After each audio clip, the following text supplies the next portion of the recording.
Welcome to another episode of Getting Real in the Field, where this is the show where we talk about all the things that you hate to do, which is making calls, following up, and setting a reminder that you should follow with your old past clients, sphere of influence, sending them postcards on all the things. And we're here to help you navigate through all the things that you know that you suck at with your host, Keck Tay and JP Fluellen. Oh, that's right. A That's party right. of one. Sorry. Hi, Keck. How are you doing, man? What's going on? I'm doing good. Hey. So for tonight, I've got a topic for us to cover.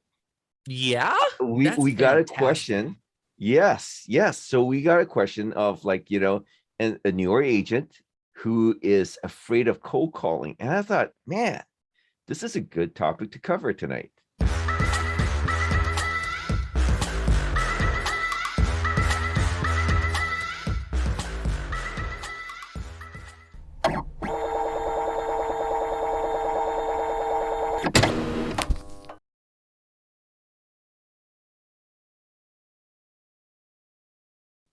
What do you think?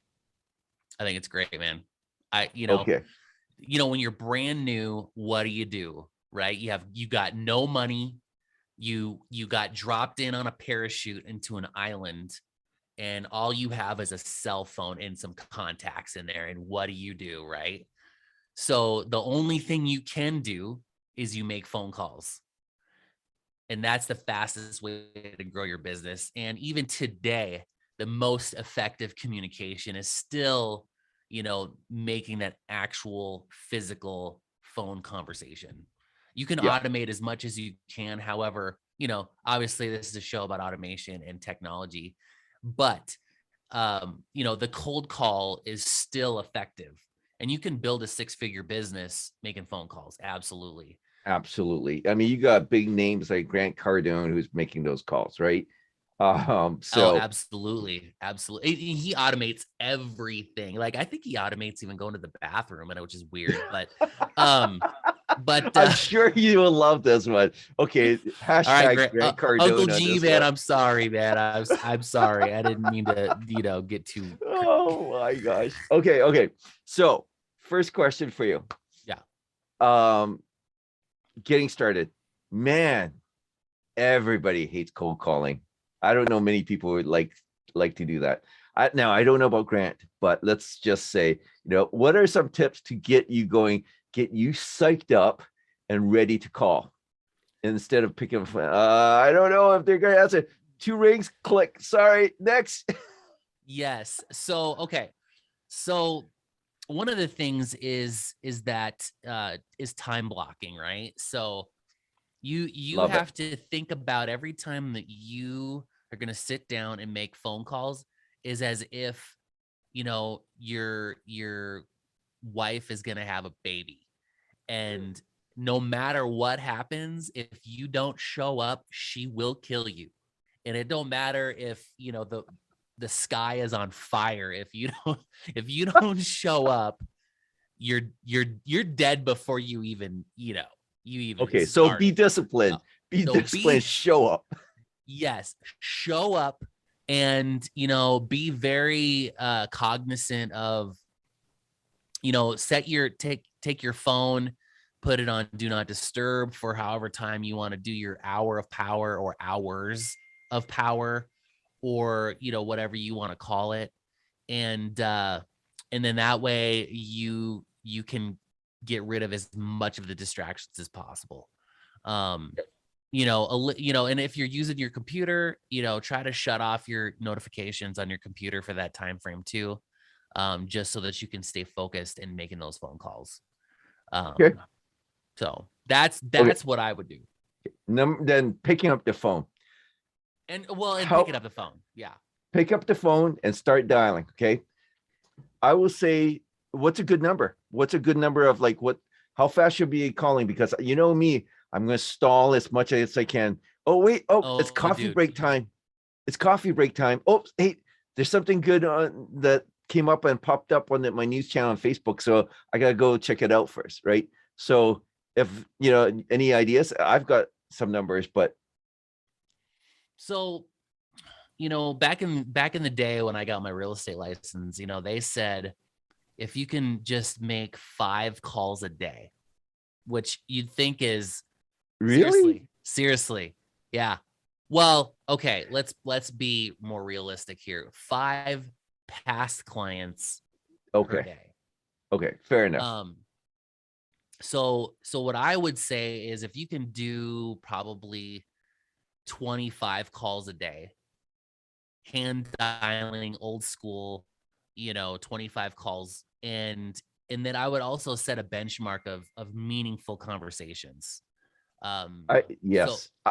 I would say so if you say five calls if though, I could get if but if you did 5 calls a day and you got 2 meaningful conversations per day, and so I would say keep calling till you get 2 meaningful conversations. If you can get 2 meaningful conversations a day, 5 days a week, you're going to do deals. It's just an automatic. Like you're absolutely in meaningful conversations, meaning that it's gone past just, hi, how are you? I'm not interested. Click. That's not a meaningful conversation.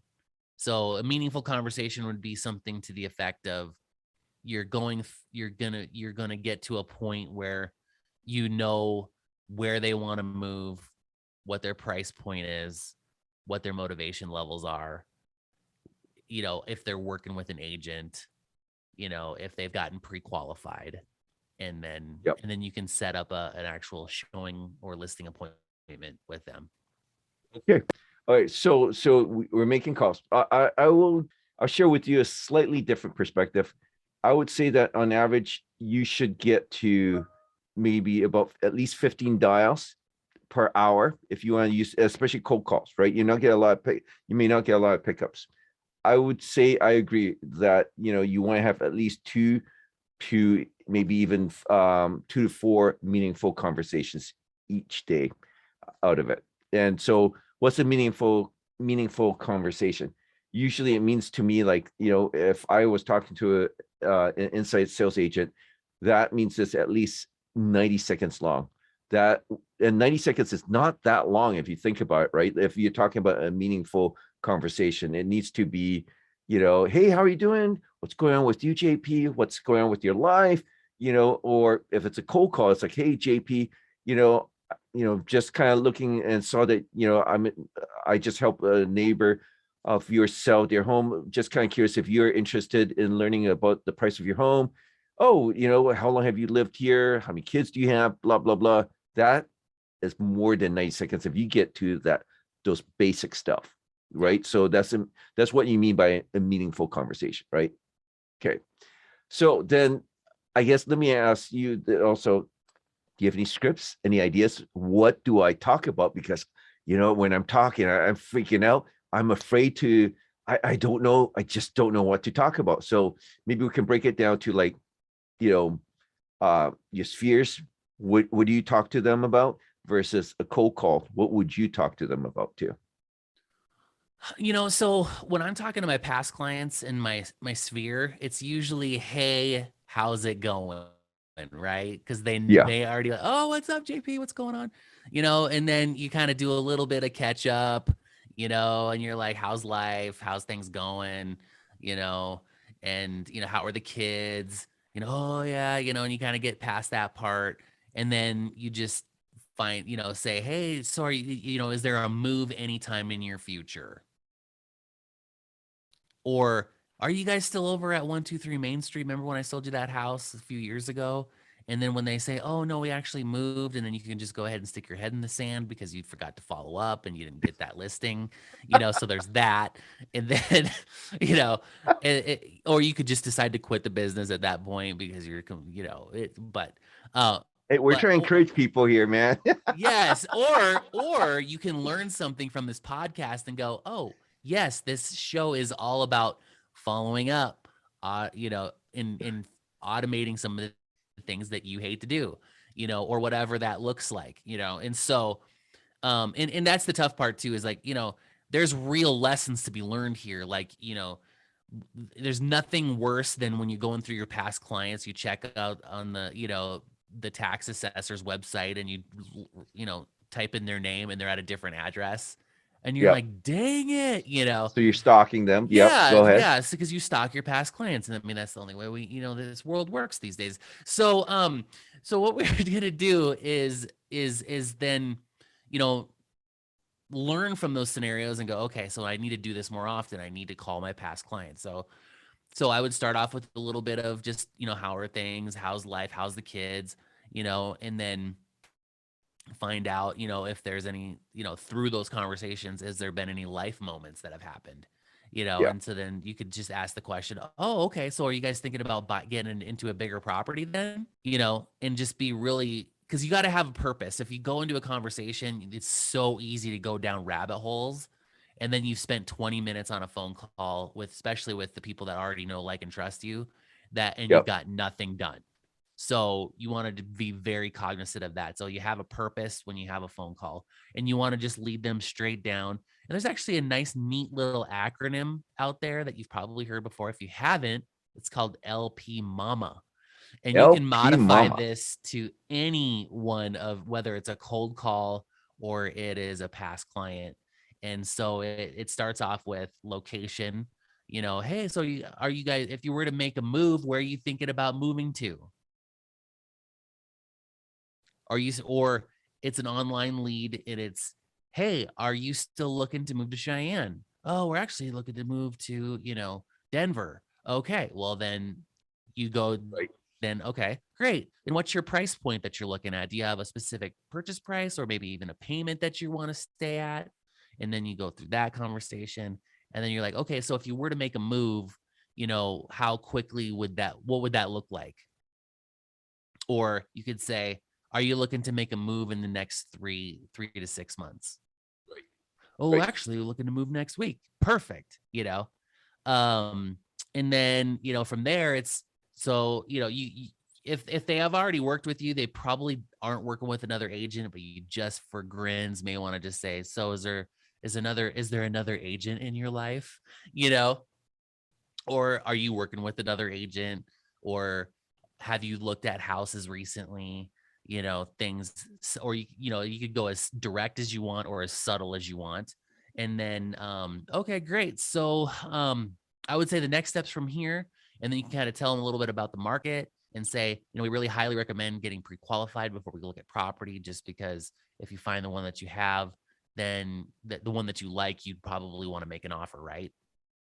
You know, and they're Yep. going to say yes. And then you're going to say, okay, perfect. Well, we probably want to get you pre-qualified so we can get you your price range dialed in and find the right house for you. Yep. And then from there, you're like, how does Friday work for you to go look at property? And then they're going to say, nah, Friday ain't going to work, but actually Saturday will work, you know, or whatever that looks like. So, So setting an appointment. yep. Yep. So Yep. that's your LP mama right there. Right there. Okay. Okay. Great. So that's a great overview of how to do a cold call with people that you don't know. And LP Mama, our giveaway for this week, if you guys are interested and you hit subscribe, send us an email or click on the link below and reach out to us, and we will send you a bunch of questions that you can use as a script for doing LP Mama. Awesome. That sounds Okay. great, Kak. I think I need that script. Okay. I will give you tips like, Awesome. like you said, where do you want to live? Right? Yeah. Why do you want to move away? Things like that. It will be super handy so that you're not caught like, I'm crap. I don't know what to say Yeah. and talk to Yeah. you Because you anymore don't about. want to practice on your clients, you know, like practice with other agents in your office, practice the LP mamas and work through that, and then get a nice flow down so it sounds natural for you. And then that way you're not practicing on your client. You're ready to rock and roll. So that when it starts to become a reality for you when you're making those real calls, then those are a lot more predictable rather than, you know, practicing on your actual client. And then they say, yeah, I think I'm gonna go with a different agent, you know, and nobody wants that, you know. So when you The get to your awkward. LP mama and you're at the agent part, you're like, yeah, I'm actually working with somebody in your office, actually, you know, and that's no fun either. So Yeah. So how can we learn more about what we got going on over at Field Notes, Keck? How can they get Well, a hold of come you? and talk to us. Come and talk to us. Go to our website, www.fieldnotes.ai, or you can give me a call. My number is 425-740-0260. How about you? What's going on in Cheyenne? Where do people find you? Oh, they can find me at www.titanreteam.com.